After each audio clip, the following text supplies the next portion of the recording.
Imagine this. You've lost the war. Your armies are defeated, your allies are dead or fled, and your city is surrounded by the most powerful general the world has ever known. Then, a message arrives. He's offering you mercy. Not only your life, but a seat at his table. No torture, no shame, no chains. All you have to do is bow. Most men would call it a gift, a miracle, a second chance. But for one man, it was an insult. This is the story of a Roman senator who stared into the eyes of tyranny and chose death over submission. His name was Cato the Younger, and his decision didn't just shake Rome, it carved a line in history between what it means to live and what it means to live with integrity. According to Epictetus, the key is to keep company only with people who uplift you, whose presence calls forth your best. But what happens when the entire world is telling you to surrender? What happens when your own survival depends on staying silent, on compromising your soul? Cato refused, and that refusal echoed louder than any speech, any sword, any crown. It was, as Seneca described, not the act of dying, but the art of dying well. Because for the Stoics, death wasn't defeat, cowardice was. Slavery to comfort was. Compromising virtue for safety was. Welcome to the Stoic Lighthouse, where ancient wisdom illuminates modern chaos. If you're someone who still believes that character matters more than comfort, that principles matter more than popularity, and that the soul is not for sale, this story is your story. Drop a like and subscribe now. Not because we asked, but because this message deserves to reach those who need it. Because someone in your life is about to face their own Caesar, and they need to know it's okay to say no. In today's episode, we'll explore the final days of Cato the Younger, the man Marcus Aurelius once revered as the embodiment of Stoic virtue. We'll follow his path through impossible choices, unshakable discipline, and a final act of defiance so powerful that even Caesar couldn't erase it.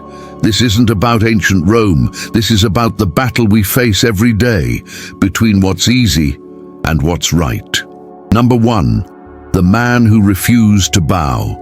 To understand why Cato chose death over mercy, we first need to understand who he was, not just as a man, but as a force of nature. Marcus Porcius Cato, known as Cato the Younger, wasn't merely a senator or a philosopher. He was the last embodiment of the old Roman Republic. In an empire drowning in greed, power, lust, and comfort, Cato stood like a mountain, unmoving, unbreakable. He was born into nobility, but refused to act like it. While others dined on extravagance, he ate soldiers' bread. While they wore silk, he wore wool. While others sought votes with bribes, Cato prosecuted the bribers. He didn't just read Stoic philosophy, he bled it. Like Musonius Rufus would later teach, philosophy's purpose is not to speak eloquent words, but to act rightly. And that's exactly what Cato did. He lived the words, even when it hurt, especially when it hurt. But he didn't invent this path. He was the heir to a much older flame, Socrates in Athens, who chose poison over hypocrisy, Heraclitus, who warned that character is destiny, and Zeno, the founder of Stoicism, who believed that living in harmony with nature was to live in harmony with virtue, not comfort. According to Zeno, the goal of life is living in agreement with nature, which is living in accordance with reason and virtue. Cato took that teaching and applied it to the Roman Republic itself.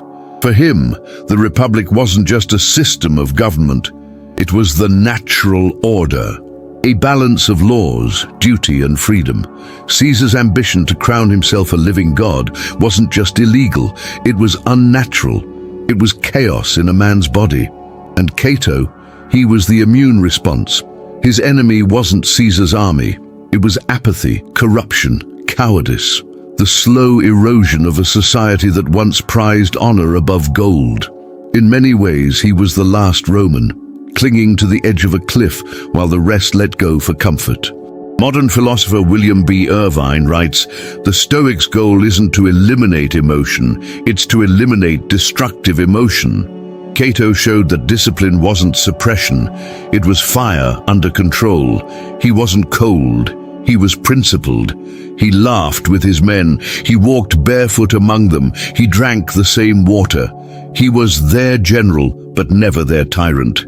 He was, quite literally, the type of leader America wishes it had more of, the kind that would rather die standing than live kneeling. No wonder George Washington idolized him. In fact, during the freezing winter at Valley Forge, Washington ordered his favorite play to be performed for the troops, a tragedy simply titled Cato. It wasn't a distraction, it was a message. We fight not just for land, but for the soul of a republic. Cato was a man out of time, too virtuous for his own era, but perhaps just right for ours. Because in a world where politicians bend with the wind, where values are traded for likes, where silence is bought with comfort, one man who refused to bow, even in death, becomes not just a relic, he becomes a mirror. Number 2. When a river became a line between freedom and tyranny, it was just a river, narrow, quiet, the kind you'd cross without thinking twice. But in 49 BC, the Rubicon became the most dangerous body of water in the Roman world. Because when Julius Caesar crossed it with his army, he didn't just violate a law, he declared war on the soul of the Republic. And standing on the opposite shore wasn't another general, it was a philosopher. Cato the Younger had spent years trying to restrain Caesar's rise through speeches, legislation, and unwavering opposition in the Senate. But Caesar wasn't just popular, he was brilliant, charismatic, and worshipped by the legions. To Rome's elite, he was dangerous. To the people, he was a savior. That made him unstoppable, but not to Cato.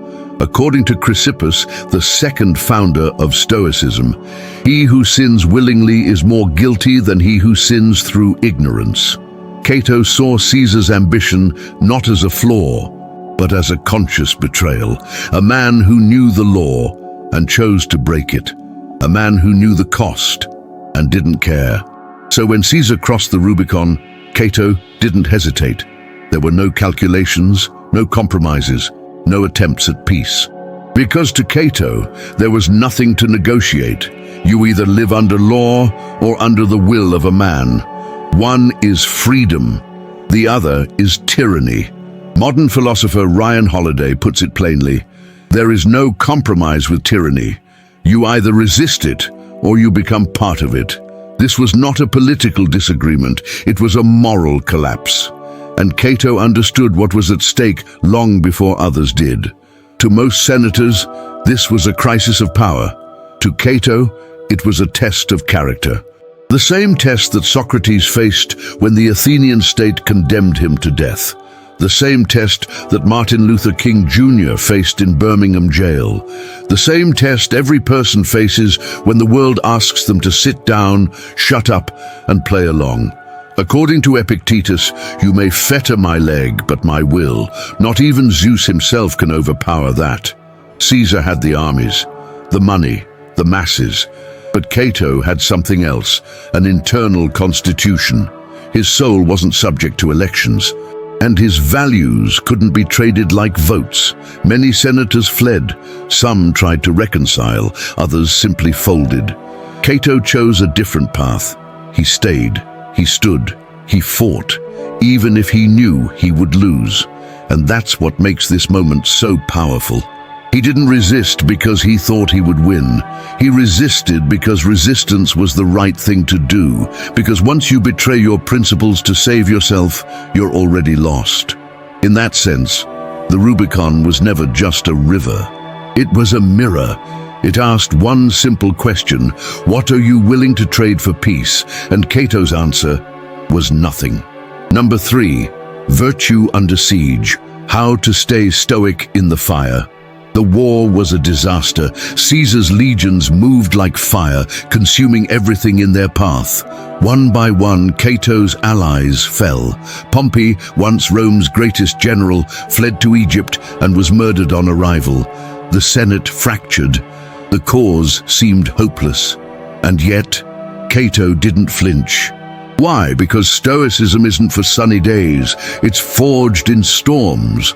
And this was the perfect storm. While others panicked, Cato turned inward. He couldn't control Caesar. He couldn't control the cowardice of the Senate, the betrayal of allies, or the outcome of the war. But he could control one thing: himself. As Epictetus taught centuries later, freedom is the only worthy goal in life. It is won by disregarding things that lie beyond our control. Cato embodied that teaching long before it was ever written. After the crushing defeat at Pharsalus, where Caesar obliterated Pompey's army, Cato gathered the remaining survivors, shattered, demoralized, and led them on a grueling march across the deserts of North Africa. No horses for him, no armor, no privilege. He walked barefoot, ate what they ate, suffered what they suffered. That march wasn't just survival, it was a living Stoic parable. Musonius Rufus once asked, "If hardship is the test of virtue, what greater gift could you be given than hardship?" Cato didn't resent the hardship. He welcomed it, because in the fire, your true form is revealed. And Cato's form was pure iron. He refused to execute Roman prisoners, refused to retaliate with cruelty. In an age of bloodlust, he showed restraint. In a time of vengeance, he showed mercy. Modern writer Donald Robertson, in his analysis of Stoic resilience, explains, "A Stoic doesn't merely endure suffering, he transforms it into strength." That's what Cato did. Again and again. He didn't win battles, he was the battle. Even the historian Tom Holland, no philosopher, just a chronicler of facts, couldn't ignore it. He wrote that Cato's refusal to spill Roman blood was so shocking, it confused his own allies. They couldn't understand why he cared more about honor than victory. But Cato knew something they didn't, that when you fight evil with evil, evil wins either way. His choices remind us of someone much closer to our own time, Viktor Frankl, the Holocaust survivor and psychiatrist who wrote, "When we are no longer able to change a situation, we are challenged to change ourselves."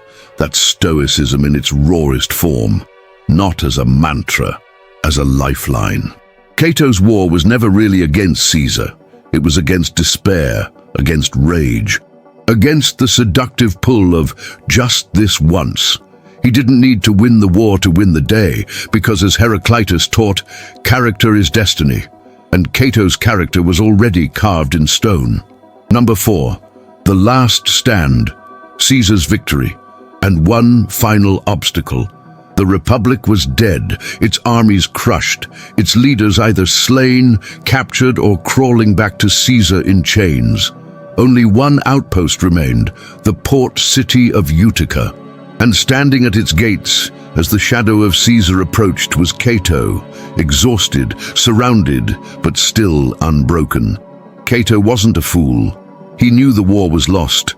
But to a Stoic, the battle was never just about territory, it was about the soul, and the soul was still his. In Utica, Cato didn't prepare for war, he prepared for order. While others panicked, he calmed the citizens, organized evacuations, secured safe passage for families, protected the innocent from the consequences of a war they didn't choose. He was, even in collapse, a leader, and then the offer came. Clemency. Total, unconditional forgiveness. From Caesar himself. No prison, no execution, no shame, just peace, just surrender.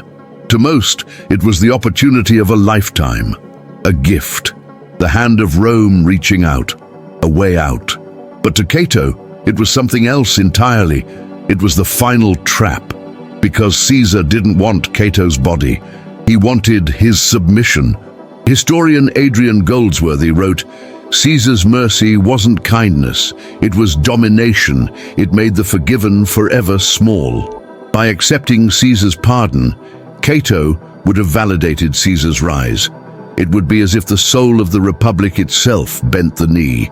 The one man who had never wavered would be brought to heel. That's why Caesar wanted it so badly.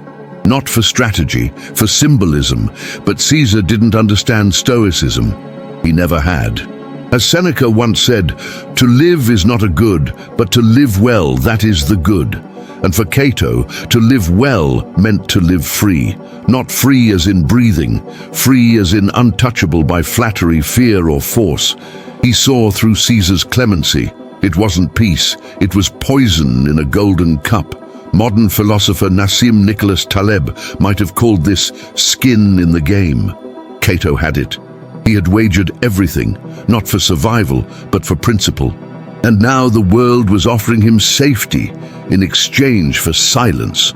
That's the part no one teaches you, that the most dangerous moments in life don't come with swords. They come with soft words. Just take the deal. Just keep your head down. Just go along. But every just is a chip off your character, and Cato refused to be chipped away.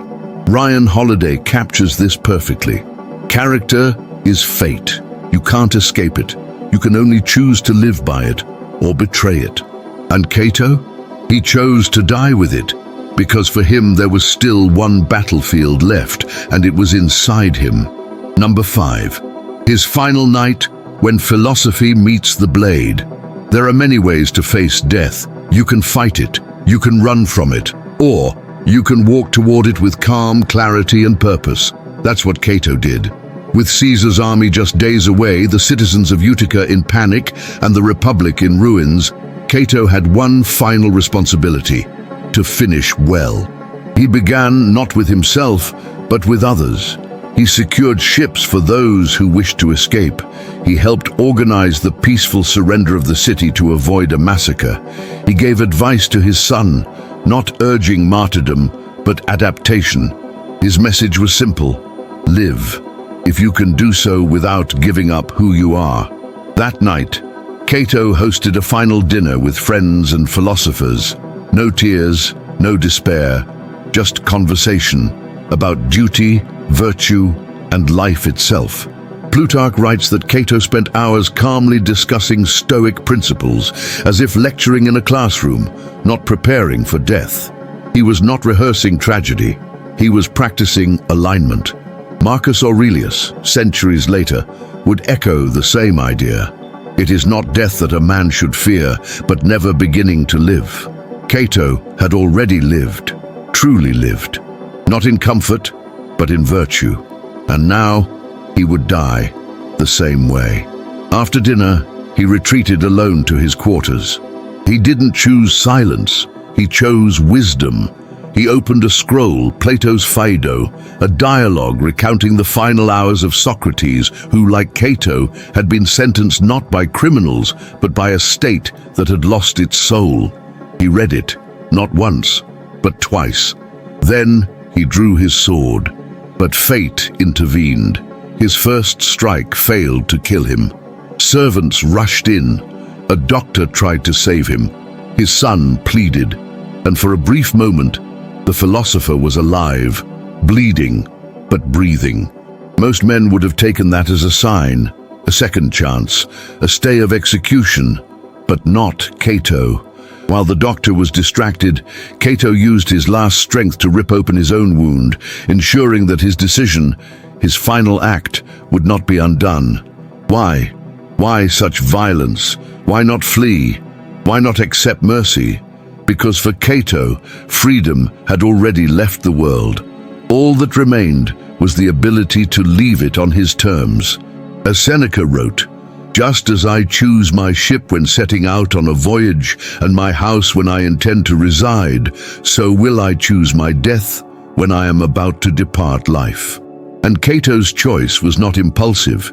It was crafted by decades of discipline. His death was not the collapse of a broken man. It was the punctuation mark on a life lived without compromise. To us, this might seem extreme, but that's only because we live in a world that rarely asks us to die for our values.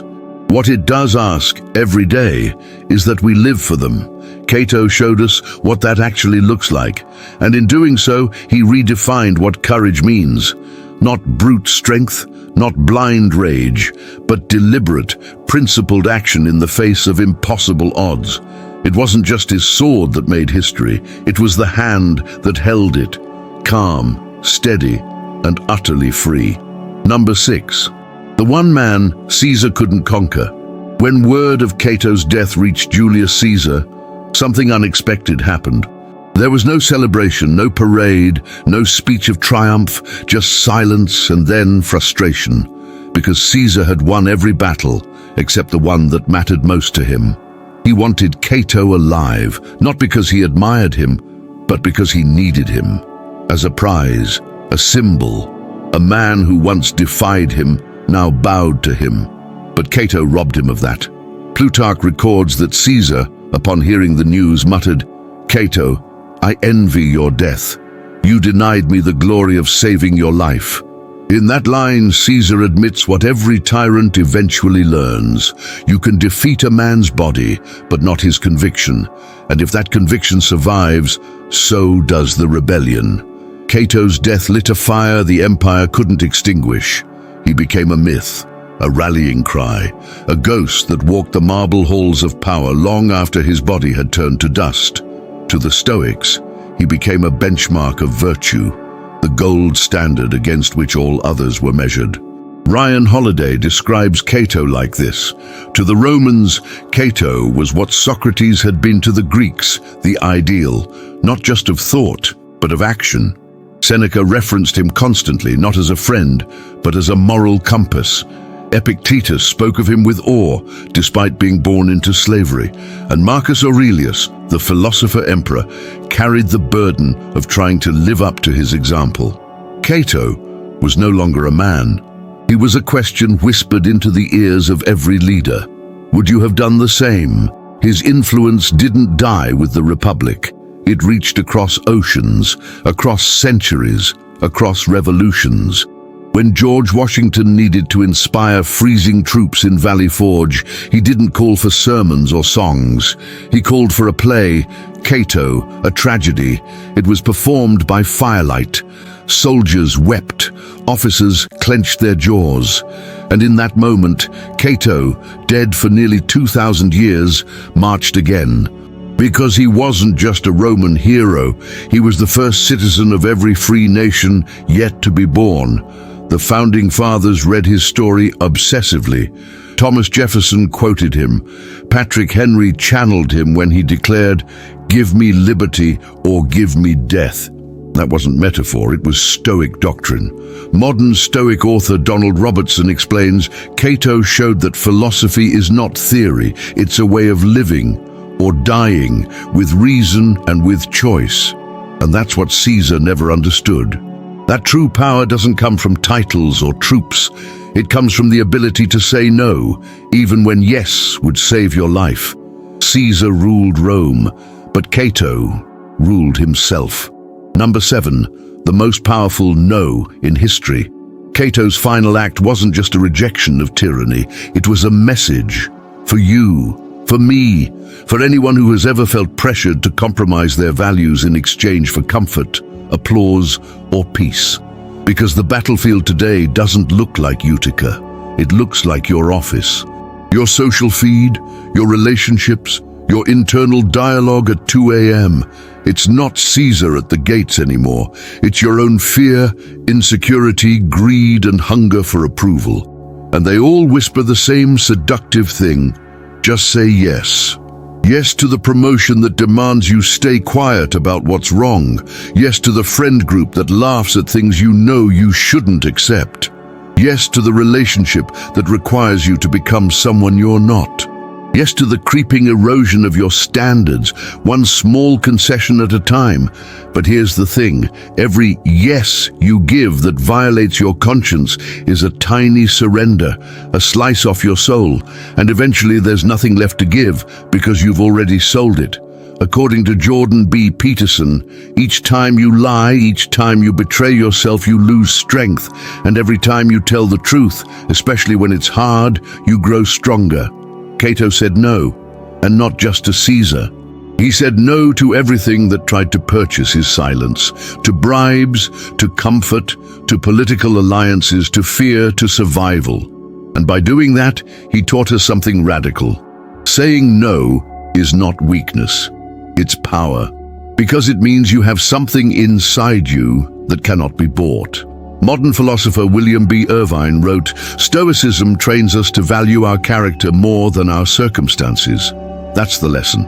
We think heroism looks like fighting dragons, but most of the time, it's quietly refusing to participate in the lies around you.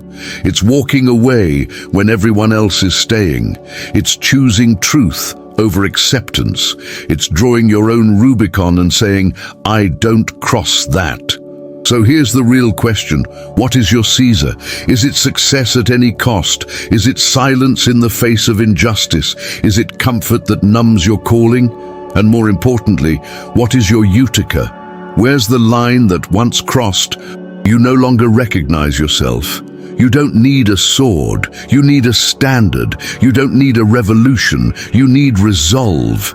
Cato's legacy isn't just carved into Roman history, it's etched into the soul of anyone who still believes that freedom begins not with votes or armies, but with the courage to say no. By every conventional measure, Cato lost. He lost the war, he lost his country, he lost his life. But through the eyes of philosophy, he won something far greater. He won the only victory that matters to a Stoic: mastery of the self. While Caesar's empire rose, expanded, and eventually collapsed like every empire before it, Cato's defiance endured. It wasn't written in stone, it was written in spirit, in the moral DNA of every person who chooses principle over popularity, integrity over influence, and truth over survival. That's what Stoicism is. It's not a shield that protects you from pain. It's a compass that shows you how to endure it, with courage, with calm, with purpose. According to Marcus Aurelius, waste no more time arguing what a good man should be. Be one. Cato didn't argue. He acted. He didn't survive. He transcended. And that's what I leave you with today. Not a lesson in death, but a blueprint for life. So tell me, where in your own story are you being asked to trade who you are for what you want? And what would it look like to refuse? Let's talk about it in the comments below. Share your thoughts, your struggles, your own quiet battles. We read every single one, and your voice may be the strength someone else needs to hold the line. And if this message resonated with you, if it lit something within you, help us spread it. Tap the like button. Share this video with someone facing their own impossible choice. And subscribe to the Stoic Lighthouse, where we use ancient wisdom to navigate the modern storm. In our next episode, we'll explore an idea that challenges everything we think we know about the human mind. What if the most powerful truths about your thoughts, emotions, and inner fire weren't discovered in labs or clinics, but by philosophers sitting in silence 2,000 years ago? We'll look at what they found, and why modern science still can't explain it. Until then, remember, you don't need to conquer the world, you just need to conquer yourself. See you in the next video.